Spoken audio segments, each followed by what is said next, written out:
Hello and welcome to this short video from the School of Business Creative Industries Ethics Committee. This short video is an overview of your responsibilities as a supervisor in relation to overseeing student applications to the Ethical Review Manager.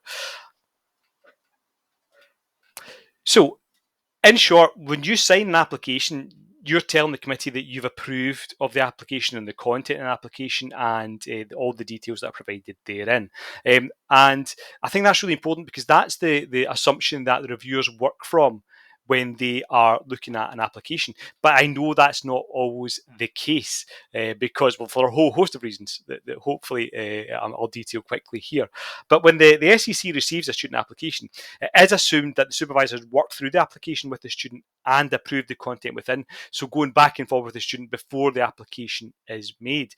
The applications where that happens tend to progress through the ethical approval system much faster with the supervisors worked directly with the student. You've ironed out all the issues before it gets to us as a committee.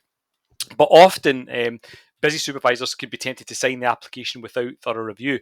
Absolutely understandable, especially if you've 150 dissertation students on your module.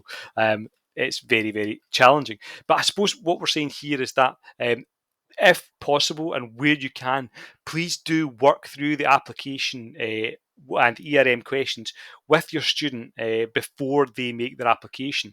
And that way you can tackle all the issues that would normally come to us and result in the application being sent back to the student for review. What I would say from my perspective is that the more this is done by the supervisor, the much better the outcome for the student in the application, because you, as the supervisor, know the project's best. You know what ethical considerations are appropriate here, and so if you can help the student as much as you can, it makes it much faster for us to approve the application. However, I mean, if, of course, the application may still be returned, even if you've worked through the project with the student. That still is a possibility. But I just wanted to take a wee moment to say that when we see the application come through and it's been signed by a supervisor, we work on the assumption that the supervisor has actually reviewed and worked with the student to get them to this application. But I also understand that students can make a submission without their supervisor. They can go round their supervisor. The supervisor can be unaware.